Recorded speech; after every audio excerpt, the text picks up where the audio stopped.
Salam jumpa pemirsa, kami kembali hadir dengan sejumlah informasi yang dihimpun dari berbagai penjuru dunia. Bersama saya Tiara Dianti, inilah Sinpo Dunia selengkapnya.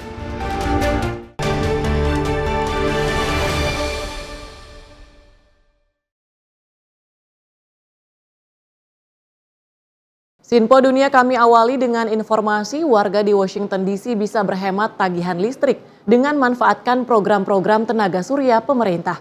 Popularitas tenaga surya di Amerika Serikat terus meningkat meski baru menyumbang 6% tenaga listrik nasional. Namun pemerintahan Trump ingin mengakhiri pendanaan program-program ini. Ini adalah panel surya komunitas. Orang-orang di sebuah perumahan di Washington DC ini bisa menghemat tagihan listrik mereka hingga 50% karena mereka berlangganan tenaga surya yang dihasilkan panel-panel ini. Ada 557 rumah yang berlangganan tenaga surya di Fairfax Village di Washington DC. Energi yang dihasilkan panel-panel surya ini bisa dipantau lewat aplikasi. Dari aplikasi terlihat musim panas hasilkan lebih banyak energi dibandingkan musim dingin seperti saat ini. Untuk memaksimalkan penggunaan lahan, panel-panel surya komunitas tidak hanya dipasang di atas permukaan tanah, tetapi juga di atas atap-atap perumahan warga. Ada lebih dari 4.700 panel surya di lokasi ini. Semua energi yang dihasilkan dialirkan ke jaringan listrik kota. Lalu, pelanggan dapat potongan pada tagihan listrik mereka. Victor Ramos adalah salah satu warga yang telah berhemat lewat program tenaga surya. So that's the best part because this is my first home. When I first got the house, it was about May of 2023. And that year, in some months when it was really hot, the electrical bill can go up to like $150. Kini, Victor kadang hanya bayar biaya administrasi pada tagihan listrik rumahnya sebesar $5 atau Rp81.000. Because the solar will basically extra produce during summer times. And when it gets to the cold months, there's an extra production that the solar panels did. And it can be reflected on those winter months. Victor tidak berlangganan panel surya komunitas, tapi pasang panel surya bersubsidi di atap rumahnya yang juga terhubung ke jaringan listrik kota. Kedua program itu adalah program pemerintah AS bernama Solar for All atau tenaga surya untuk semua. Ada sejumlah syarat untuk ikuti program ini. Salah satunya pendapatan di bawah jumlah tertentu untuk menarget warga berpenghasilan rendah. There are many stories where these solar panels and even these programs are available to help, residents reduce their electricity bills, and those funds can go somewhere else, whether it's their medical bills, their groceries, other bills, helping save for college if they got a kid. Namun program ini kini terancam. Pasca dilantik, Trump tanda tangani Inpres tentang energi yang memerintahkan Badan Federal menyetop pencairan dana terkait UU Transisi Energi yang dibuat oleh Joe Biden, termasuk $7 triliun atau 112 kuadriliun rupiah untuk dana program Solar for All yang dikelola Badan Perlindungan Lingkungan AS atau EPA. Pemerintah AS ingin prioritaskan lagi energi fosil. To further defeat inflation, my plan will terminate the Green New Deal, which I call the Green New Scam, greatest scam in history probably, a $10 trillion scam that we waste, we throw like throwing money right out the window.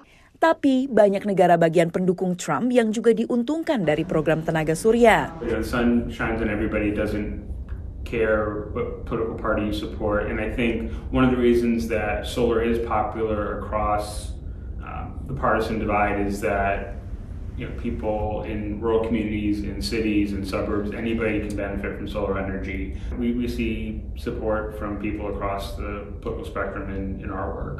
Setidaknya di Washington DC, program Solar for All memiliki sumber dana lain selain dari pemerintah federal, termasuk dana pemerintah kota. Dari Washington DC, Valdia Baraputri, Nabila Ganinda, dan tim VOA. Pemirsa, ancaman resesi kembali membayangi pasar modal dan pelaku ekonomi real Amerika Serikat dengan pemberlakuan sejumlah tarif oleh pemerintahan Donald Trump. Di tengah kekhawatiran ini, Presiden Trump menepis kekhawatiran bahwa Amerika Serikat bakal masuk resesi. Di tengah volatilitas bursa saham dan kekhawatiran soal resesi ekonomi, Presiden Donald Trump kembali menyatakan optimismenya mengenai perekonomian Amerika Serikat dalam jangka panjang. I don't see it at all. I think this country is going to boom. But as I said, I can do it the easy way or the hard way. The hard way to do it is exactly what I'm doing, but the results are going to be 20 times greater. Saham terjun bebas pada awal pekan perdagangan setelah Trump mengancam menggandakan tarif pada logam Kanada setelah Kanada berencana menaikkan harga ekspor listrik ke Amerika Serikat. Pada akhirnya keduanya saling mengalah. Sebagian warga Amerika Serikat tak terlalu khawatir, seperti seorang manajer restoran yang pernah mengalami dampak tarif Trump saat masa jabatan pertamanya. I remember 2018, 2020. It's gonna be alright. Politician is a game, right? Tapi warga lain cemas dengan lenyapnya nilai tabungan hari tua mereka berupa saham. It's really tough to see all that value disappearing so quickly. I think much of what has been gained the entire year is now probably gone. Ini bukan pertama kalinya ancaman resesi mengemuka di Amerika Serikat sejak resesi ekonomi terakhir pada 2020. Kali ini kekhawatiran soal resesi menguat dengan beragam tarif yang dikenakan pemerintahan Trump, seperti terlihat dalam indeks ketidakpastian kebijakan ekonomi serta survei terpisah oleh University of Michigan. Indeks maupun survei ini mencermati sumber terbesar keresahan konsumen dan pelaku usaha adalah ketidakpastian seputar tarik ulur tarif pemerintahan Trump. It's hard for investors and for businesses and for American consumers to sort of know what the future policy environment looks like. Getting more certainty there, I think, would be helpful to people. Bila resesi terjadi, bukan hanya Amerika Serikat yang terdampak. That's the way trade works in an integrated world. If the U.S. goes into recession, for example, or the U.S. becomes very restrictive, and Canada does, and Mexico does, then everything that Indonesian businesses export to the United States will be harmed. Pertengahan Maret, tarif 25% juga mulai berlaku untuk impor baja dan aluminium dari seluruh negara termasuk Indonesia. Dari Washington DC, Yuni Salim dan tim VOA.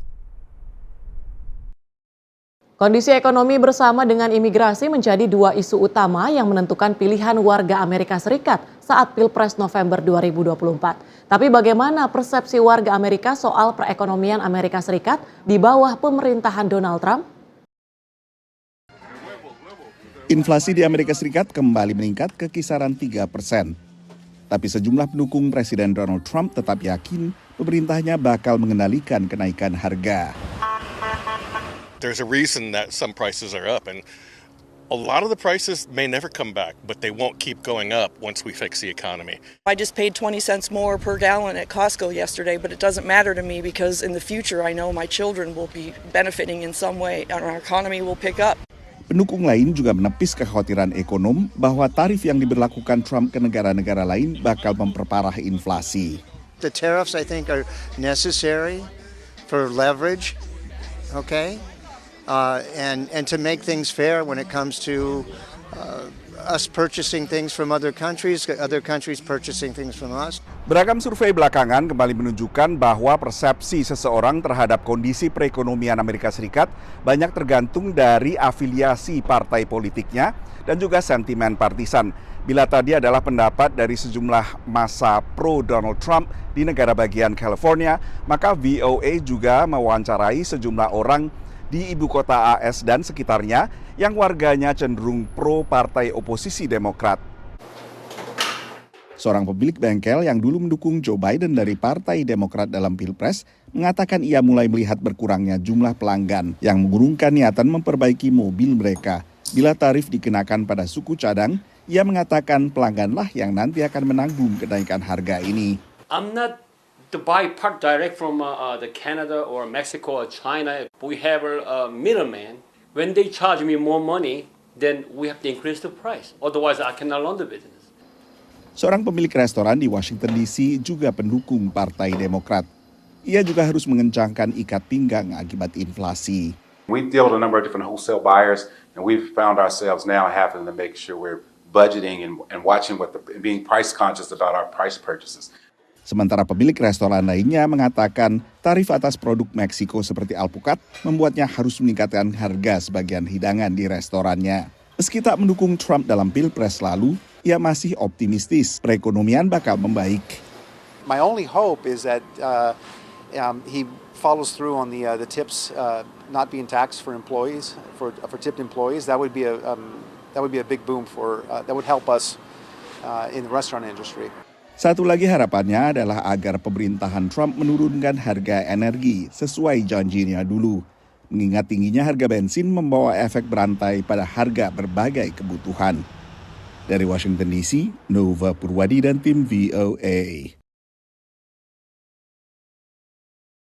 Pemirsa, dunia pendidikan belum sepenuhnya pulih dari dampak pandemi COVID dan ini tercermin dari relatif tingginya jumlah siswa yang bolos. Tapi fenomena ini berbeda untuk beragam kelompok warga dan paling parah berdampak adalah anak warga suku asli Amerika alias suku Indian.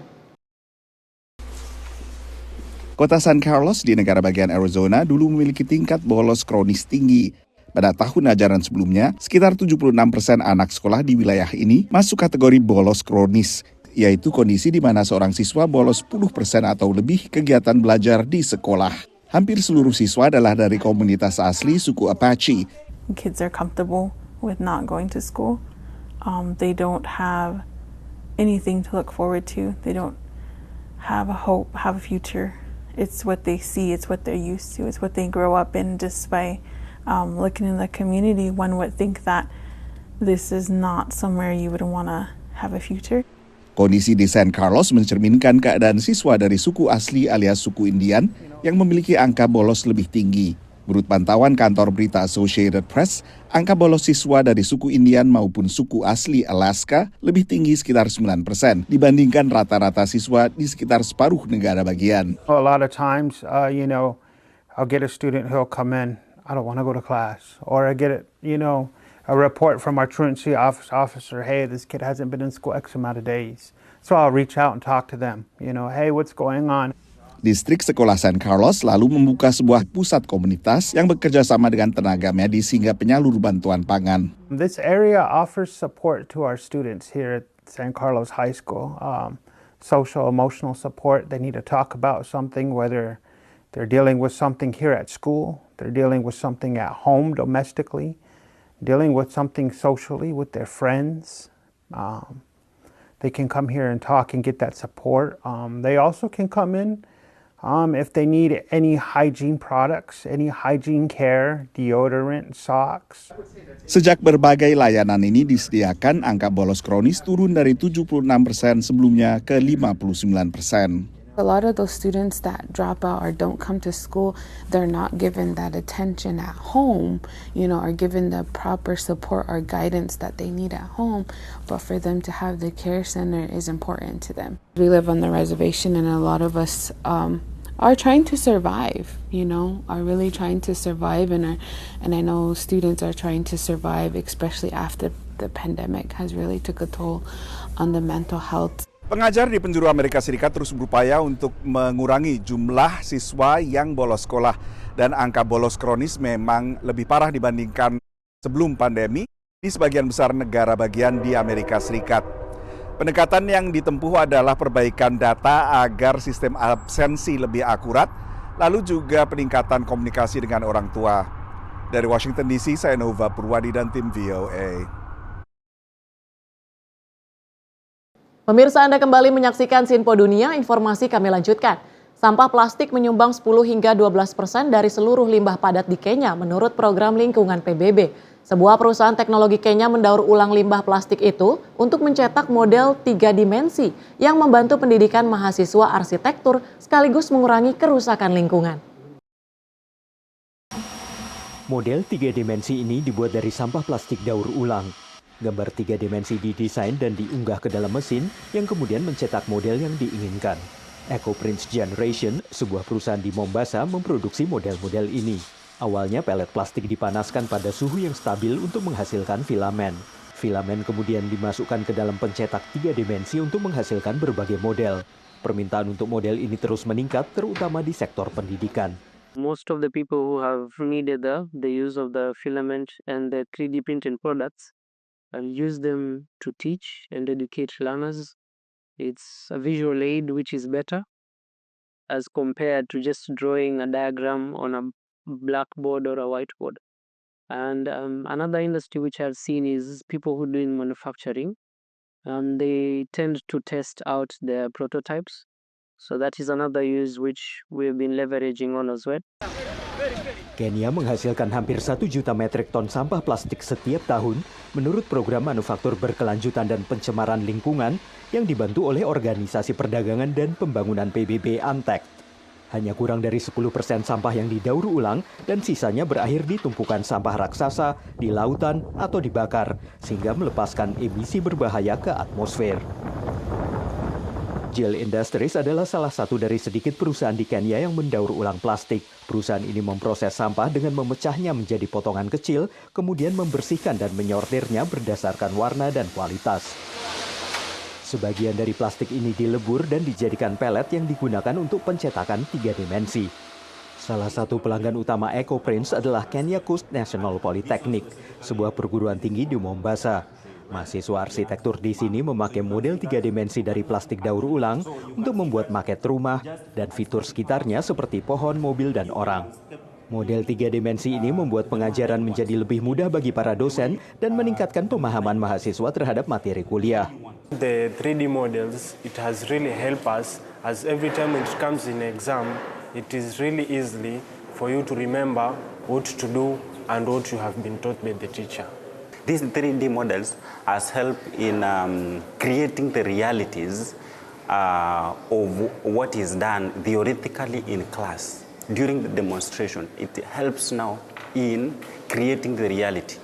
We can see the realities of cars, of landscapes, that is for trees, for persons, people who are living in a particular building when we do our design. Untuk saat ini, EcoPrint Generation hanya mencetak benda-benda berukuran kecil dan menengah. Tapi mereka sedang berencana untuk mencetak benda-benda yang lebih besar, seperti rumah yang bisa digunakan oleh para mahasiswa arsitektur bagi pendidikan mereka. Dari Washington DC, saya Helmi Yohanes dan tim VOA. Pemirsa, sejalan dengan ajaran agama Islam untuk hidup harmonis dengan alam dan menjaga bumi, gerakan ramah lingkungan semakin diterapkan dalam kehidupan beragama sehari-hari. Beberapa inisiatif hijau ternyata pelaksanaannya cukup sederhana dan mudah, namun berdampak besar bagi lingkungan.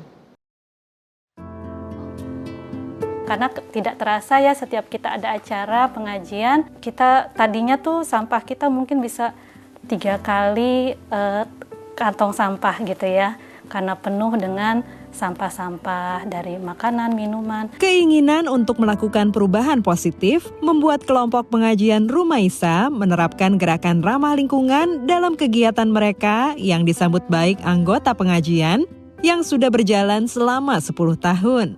Seperti hari ini dengan kegiatan khataman Quran di rumah Dwi Revilia Rosa di Rockville, Maryland. Teman-teman membawa tumbler air minum ya ke pengajian, dan kami juga menyiapkan alat-alat yang untuk makan dan minum itu yang bisa kami gunakan terus-menerus. Saat berkumpul, mereka juga membawa kontainer makanan sendiri untuk sisa makanan yang mau dibawa pulang agar tidak terbuang. Fitri Hastuti yang baru setahun bergabung dengan pengajian diaspora Indonesia ini merasa puas dapat menerapkan prinsip-prinsip hijau. Lalu botol-botol plastiknya juga kadang-kadang ada sisa air minumnya seperti itu.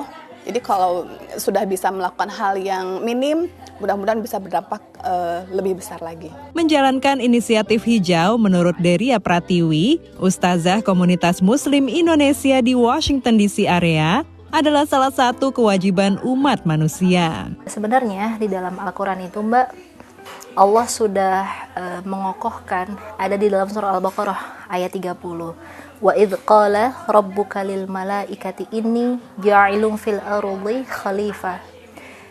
Jadi memang Allah itu menciptakan kita manusia di muka bumi untuk menjadi khalifah. Khalifah itu kan pemimpin. Banyak sunnah juga mengajarkan untuk hidup ramah dengan lingkungan. Demikian disampaikan Nana Firman, kandidat doktor studi antaragama dengan fokus agama dan lingkungan dari Chicago Theological Seminary saat ditemui di Masjid At-Thohir, Los Angeles. Jadi sunnah dari Rasulullah SAW itu banyak sekali yang tentang gaya hidup hijau. Kayak berwudu kan kita pakai air ya. beliau tuh nggak suka gitu kayak mubazir ya, israf, berlebih-lebihan. Kalau untuk berwudu aja yang yang merupakan ritual agama, kita nggak boleh buang-buangin air gitu ya. Bagaimana dengan hal-hal yang lain? Sejalan dengan ajaran agama, hidup harmonis dengan alam dan menjaga bumi seharusnya tak sulit dilakukan. 3H ya, 3H. Jadi heart, head, and hands. Jadi kalau manusia itu kita sentuh dulu hatinya. Setelah dia heartnya tersentuh hatinya, baru kita kasih informasi kenapa kita harus begini. Baru semua tekniknya. Kemudian hands itu adalah bagaimana gitu melakukannya. Jadi ada actionnya. Nana Firman menambahkan, mulailah dengan memilih satu hal yang dapat dilakukan secara konsisten bersama teman agar dapat saling mengingatkan. Ada program ini tukeran hijab. Karena kan kita perempuan kadang-kadang bosen ya bajunya itu terus, tapi mau dikemanain gitu. Sementara pengajian Rumaisa berharap inisiatif mereka akan diikuti oleh kelompok pengajian dari komunitas lain. Kita sebagai seorang muslim harus memberi contoh yang baik ya, karena dengan kebaikan yang kita lakukan, insya Allah pastinya akan memberikan dampak yang baik untuk orang-orang di sekitar kita. Dari Rockville, Maryland, dan Los Angeles, California, tim VOA.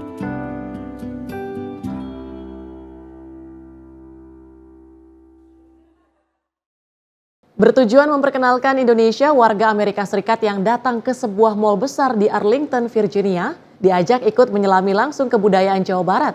Tak hanya menikmati berbagai tarian, bahkan ikut menari bersama, serta tentunya menikmati kuliner khas Jawa Barat seperti sate marangi.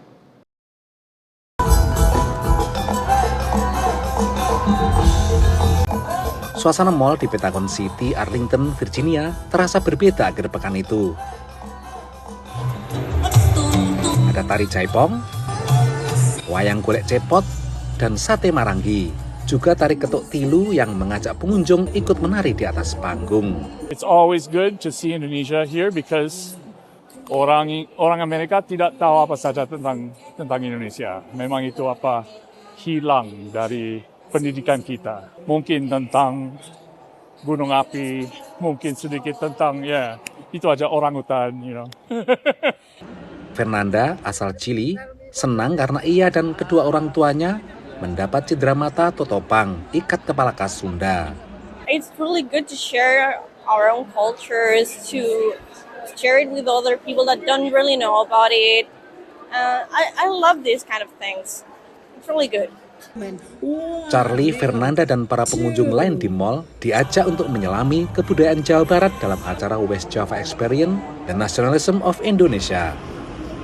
Kenapa kita pertama pilih di mall? Waktu kemarin itu sudah pemikiran untuk kita lakukan di suatu gedung yang tertutup gitu ya. Kemudian kita berpikir kalau kita melakukan di dalam gedung berarti nanti kebanyakan hanya untuk orang kita aja.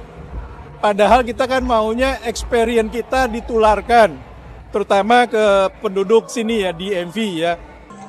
Acara ini merupakan bagian dari misi Badan Kesatuan Bangsa dan Politik Provinsi Jawa Barat untuk memperkenalkan budaya Jawa Barat, meningkatkan ekspor ke Amerika, dan investasi ke provinsi ini.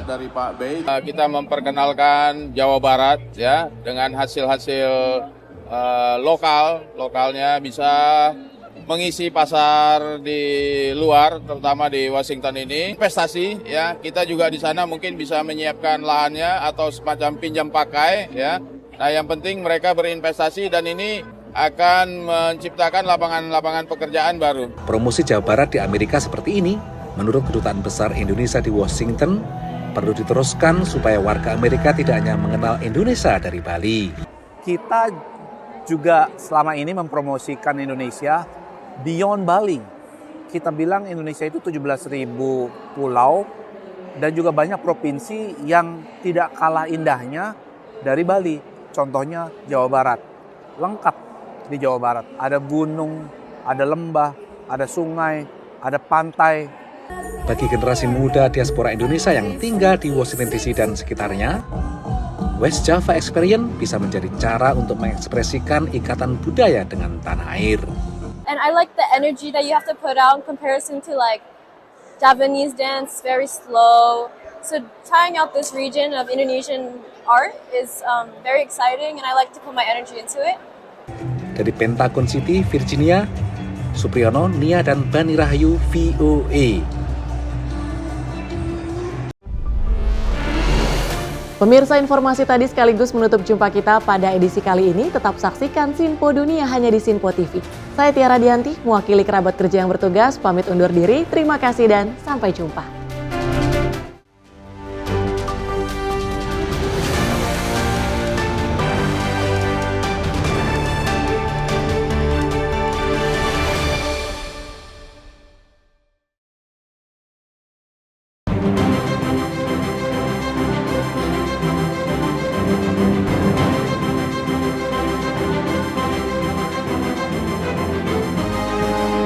Sinpo TV, News, Sport, Entertainment.